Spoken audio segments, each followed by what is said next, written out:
হাতুড়ি, স্ক্রুড্রাইভার হাতে নিয়ে হারমোনিয়ামের সুর বাঁধছেন শিউলি আচার্য। গাড়ির হরন, মানুষের হাঁকডাক সহ আশপাশে নানান শব্দের ভিড়েও তিনি চোখ বন্ধ করে মনোযোগ দিয়ে শুনছেন ঠিকঠাক সুর দিচ্ছে কিনা বাদ্যযন্ত্রটি।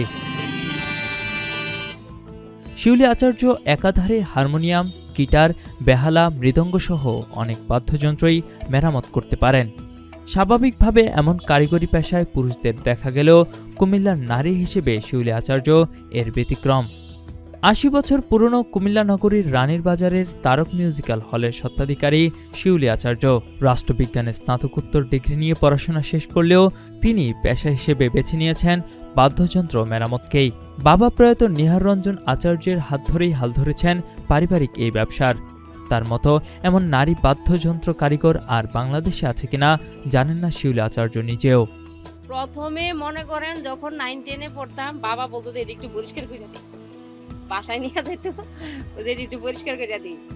তারপরে পরিষ্কার করতে করতে তখন ঘাটটি দেখাইতো যে ধরো তুমি এই ঘাটের এবার চামড়াগুলি লাগাও, চামড়াগুলি লাগাই দিতাম। কিন্তু সম্পূর্ণ কাজ মনে করেন 50-60 বছরও এটা সম্পূর্ণ কাজ শিখতে পারতো না কেউ।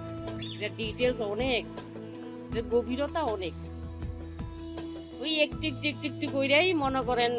আবার কিছু কিছু বাবার সাথে যারা কাজ করতো হেরা দেখাই দিত যে এভাবে করো, এইভাবে করো।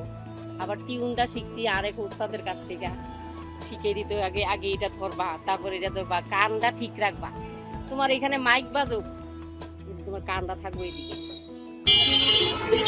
প্রাতিষ্ঠানিকভাবে না শিখলেও বাবার কাছ থেকে হাতে কলমে বাদ্যযন্ত্র মেরামত শেখা কারিগরি দক্ষতা শিউলি আচার্যকে যন্ত্রশিল্পীদের কাছে সুপরিচিত করে তুলেছে।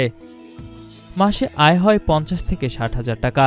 তবে তার আক্ষেপ, একসময় কুমিল্লা নগরীতে সকাল বিকাল হাঁটলে যে রেওয়াজে সুর শোনা যেত তা এখন আর নেই, যে কারণে ভাটা পড়েছে বাদ্যযন্ত্র মেরামতের দোকানেও। আগে হাঁটতে গেলেই বাবা যখন সকালে হাঁটতে নিয়ে যেত তখন শুনতাম যে রেওয়াজ করে, ওইদিকে রেওয়াজ করে, ওইদিকে গান গায়, ওইদিকে কীর্তন করতেছে। কিন্তু এখন মনে করেন সকালে হাঁটতে গেলে আর ওই শব্দটা আর পাওয়া যায় না। 60-এর দশকে তারক মিউজিক্যাল হলের প্রতিষ্ঠা। অনেকে বলেন প্রখ্যাত সঙ্গীতজ্ঞ ওস্তাদ আলাউদ্দিন খাঁ, ওস্তাদ আয়াত আলী খাঁ, বাহাদুর হোসেন খাঁর মতো মানুষের পদধূলিতে ধন্য হয়েছে তারক মিউজিক্যাল হল।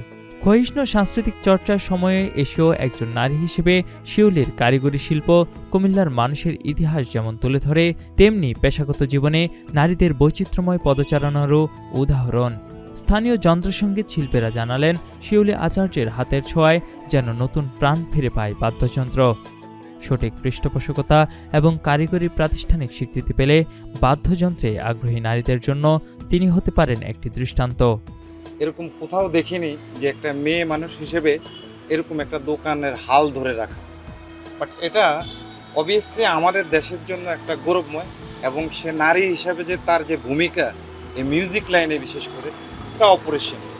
তো আমরা আশা করি এটা আমরা আবেদন জানাই যে আমাদের কুমিল্লার পক্ষ থেকে অথবা আমাদের সরকারের কোনো পক্ষ থেকে তাকে যদি ওরকমভাবে ট্রেন দেওয়া যায় বা ট্রেনার হিসেবে নিয়ে যাওয়া যায়, বা কোনো যুব উন্নয়ন প্রশিক্ষক হিসেবে বা প্রশিক্ষণ হিসেবে তাকে একটু ওভারকাম করা যায়, সে হিসাবে আমরা আসলে ধন্য হব এবং আমাদের কাছেও ভালো লাগবে। বাংলাদেশে আমার জানা মতো যতটুকু আছে যে যতখানি বাদ্যযন্ত্র মেরামত করার লোকজন ওরা বিশেষ করে পুরুষই হয়। আর এ যে কাজটা ধরে রাখছে এটা আমাদের নারীদের জন্য বিশাল একটা জায়গা। এক্ষেত্রে সঙ্গীত নিয়ে মেয়েরা কাজ করবে, সঙ্গীতের বাদ্যযন্ত্র তৈরি করবে, পেশাটা চিন্তা করলে কিন্তু অনেক কিছু। শিউলি আচার্য শুধু পারিবারিক ব্যবসায় হাল ধরেছেন এমন নয়, তিনি একই সাথে কুমিল্লার 150 বছরের শাস্ত্রীয় সঙ্গীতের ইতিহাসের একটি শাখাও সতেজ রেখেছেন।